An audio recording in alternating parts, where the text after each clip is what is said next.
Good day, everyone. So today is our fifth week for the second quarter lesson, subject CSS 12.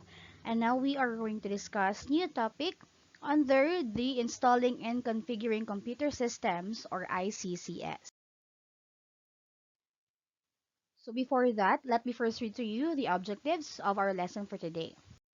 So at the end of this module, the learners shall be able to A. Create portable bootable devices in accordance with software manufacturer instruction. B. Prepare customized installers in accordance with software utilization guide and end user agreement. And letter C. Carry out installation of portable applications in accordance with software user guide and software license. So our lesson for today is all about bootable installer preparation. So the software installer package, so the software installer package of an operating system from the market is usually inside a CD or DVD. So there are times when we come across situations where there is no CD or DVD drive in a computer, so there is no way we can use that CD or DVD to install or reinstall that operating system.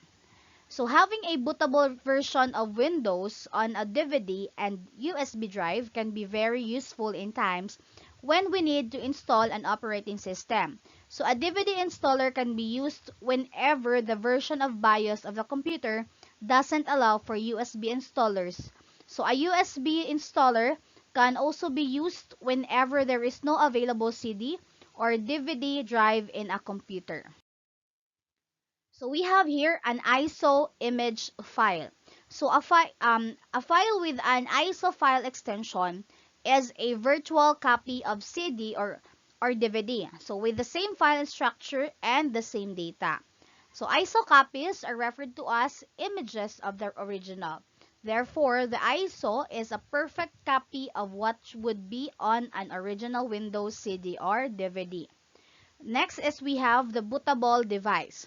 So a bootable device is a kind of storage hardware such as a hard drive, USB flash drive, CD or DVD which contains necessary boot files and drivers for loading the operating system. Third one is we have here the bootable installation package. So the bootable installation package contains a disk image that is identical to the boxed product that you would purchase at any software retailer. So this image may be burned directly to a physical media to produce a bootable installation DVD. Once copied to physical media, this package may be used to install an operating system on any compatible hardware with or without an existing operating system installed. So that this one shows on how to boot an installation package. Next is the requirements in making a bootable device. So we have here, so to create a bootable disk, you'll need the following. So first one, you have your computer must have an optical read or write drive. Second, a blank DVD or CD that will become your boot disk. Third, a software utility that will create the boot media, for example, the Acronis Disk Director, the CD burner, or Power ISO.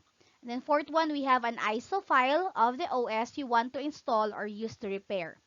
And then so, in creating a bootable USB flash drive, you'll need also to follow the first one, access to Windows, this part, or a third-party equivalent. So, for example of that, the example of that is Rufus Windows USB DVD or tool. And then the second one, we have the USB flash drive with at least 8 gig of storage. And then the third one is an ISO file of the OS you want to install or use to repair. So in creating a bootable DVD media, so we need to reinstall Windows operating system. So there is no need for you to spend an entire day installing updates, drivers, and necessary software along with it. So there are specific requirements and procedures on how to create a bootable DVD. So these procedures depend on what kind of software utility you want to use. So you can make an installation CD or DVD using burning software on your computer and a CD or DVD burner. So however, The procedures to follow to produce an installer from an ISO image vary greatly from computer to computer depending on the operating system and disk burning software used. So it is possible to use optical discs. So those optical discs are CDs and DVDs. So to create both minimal boot media and full installation media. However, it is important to note that due to the large size of the full installation ISO image between 4 and 4.5 gig, only a DVD can be used to create a full installation disk. So minimal boot ISO is roughly 300 MB, allowing it to be burned to either a CD or a DVD. So launching the CD DVD burning software.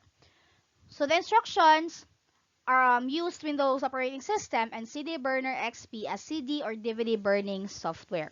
So we have here the procedures. So CD Burner XP, by the way, is a free burning utility that works on both Windows XP and Windows Vista. So here are the procedures. The first procedure is that you have to double click the CD Burner XP application icon. So from here, you will get this little pop-up. So this image lets you select the project that you wish to start.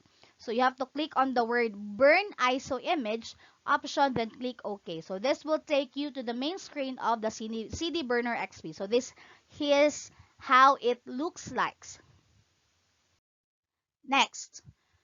In the next dialog, you have to select a file using the button. So under the device drop-down list, the DVD will be selected automatically. So you have to note that usually you specify finalize this and disk at once for ISO images. So here is the picture on the image of right ISO image. Next, click the burn disk button and this will start the burn process. So you just have to wait for it to be completed. So after that, it is finished. So you have completed the burn of the ISO file with the Burner XP. So that's the picture on how it looks like while nag-burn or it's the burn process. So that could be all for our lesson for today. So we will meet each other again next week and to continue this lesson. So that could be all. Thank you.